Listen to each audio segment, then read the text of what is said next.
Assalamualaikum warahmatullahi wabarakatuh. Pernikahan Abdullah dengan Siti Aminah dan masa mengandungnya Siti Aminah.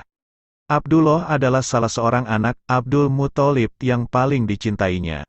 Setelah Abdullah dewasa, Abdul Muthalib menikahkannya dengan Siti Aminah binti Wahab ibnu Abdu Manaf ibnu Zahroh ibnu Kilab.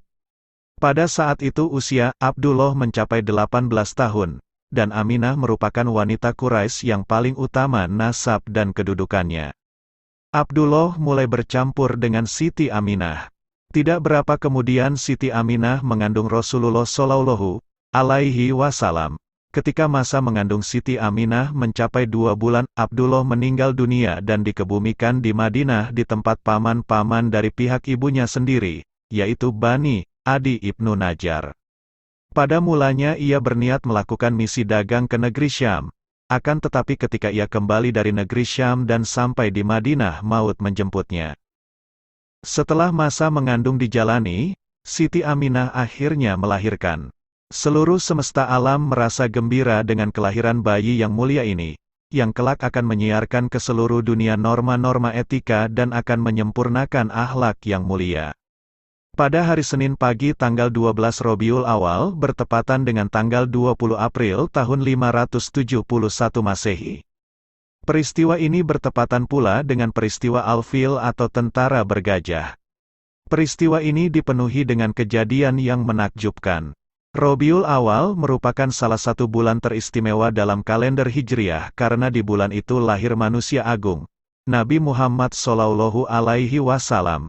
Karena itu, sebagian besar umat Islam di belahan dunia merayakan Maulid Nabi Shallallahu Alaihi Wasallam dengan membaca sholawat, bersedekah dan amalan-amalan lainnya, agar mendapat keberkahan dan rahmat. Dalam kitab Al-Barzanji yang ditulis Sayyid Ja'far bin Husin Al-Barzanji disebutkan beberapa keajaiban jelang kelahiran Nabi Muhammad Shallallahu Alaihi Wasallam. Di antaranya, padamnya api sesembahan kaum Majusi di Persia yang selama ribuan tahun tidak pernah padam dan disembah, serta hancurnya pasukan gajah pimpinan Raja Abrahah yang akan menyerang Ka'bah. Atas izin Allah, ribuan burung ababil dari surga datang menyerang dan melempari pasukan Abrahah dengan batu membara dari neraka. Peristiwa itu kemudian diabadikan Al-Quran dalam surat Al-Fil atau pasukan gajah. Dalam kitab itu juga dikisahkan singkat detik-detik menjelang kelahiran Nabi Shallallahu Alaihi Wasallam.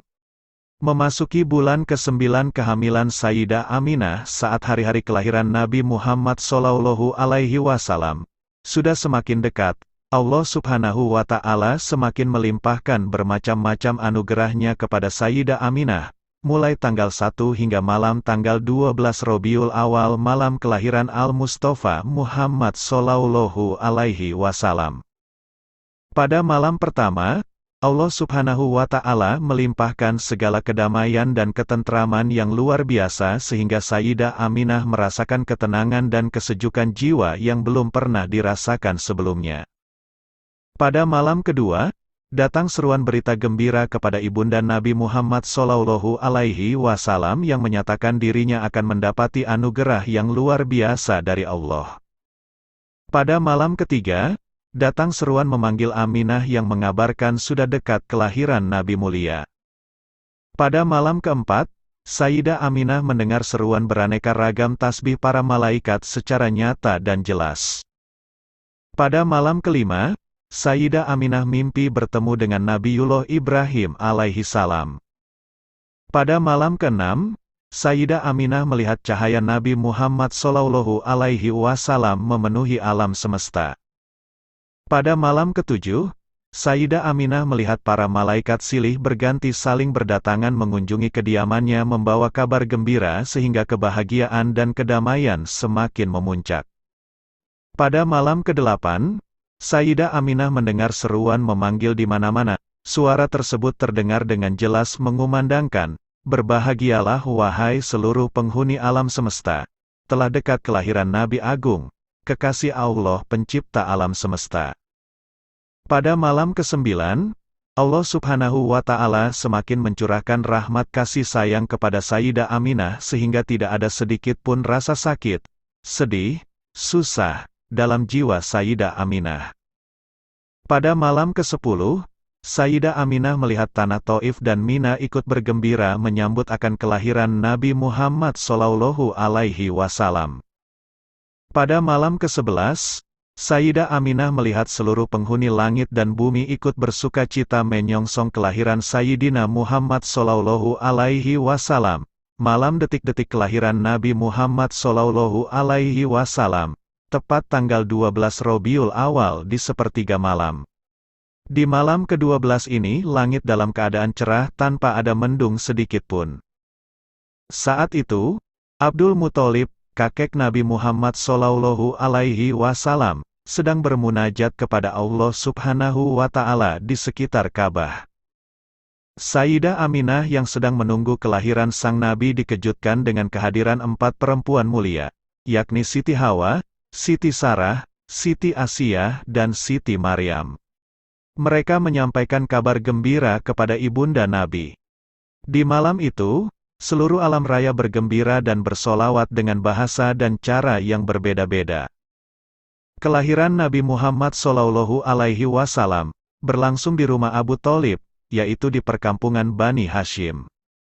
Yang bertindak sebagai bidannya ialah Ummu Abdurrahman bin Auf. Setelah Nabi dilahirkan, ibunya, Sayyidah Aminah mengirimkan berita gembira ini kepada kakek Nabi Shallallahu Alaihi Wasallam, yaitu Abdul Muthalib. Setelah mendengar berita itu Abdul Muthalib bergegas menuju ke rumah Abu Thalib dengan perasaan meledak penuh kegembiraan. Setelah sampai, lalu ia menamai bayi tersebut dengan nama Muhammad. Nama ini masih belum dikenal oleh orang-orang Arab.